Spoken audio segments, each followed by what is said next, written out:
After just over a year in Congress, Jackson resigned, declaring, "I was born for the storm, and a calm does not suit me."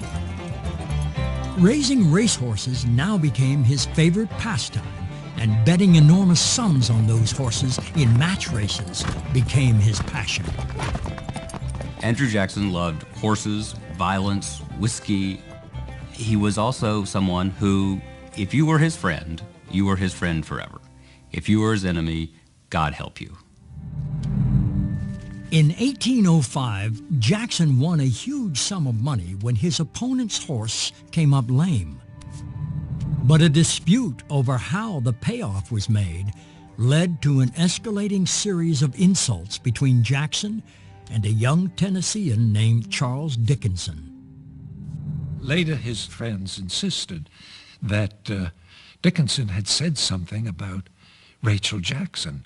And here's something else that Jackson is very sensitive about, because his whole marriage to Rachel had been under a cloud from the beginning.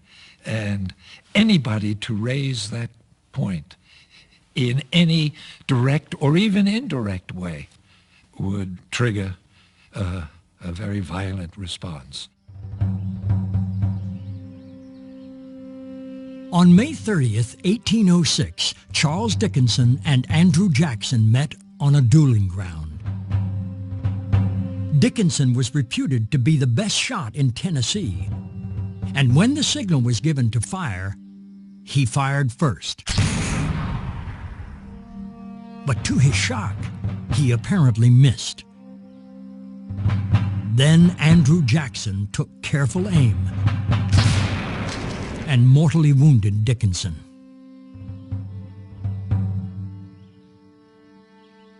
Only then did Jackson's second notice that he was bleeding.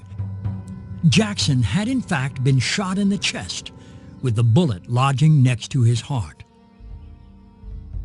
When his shocked second asked how he could possibly have fired back accurately, Jackson replied, "I should have hit him if he had shot me through the brain."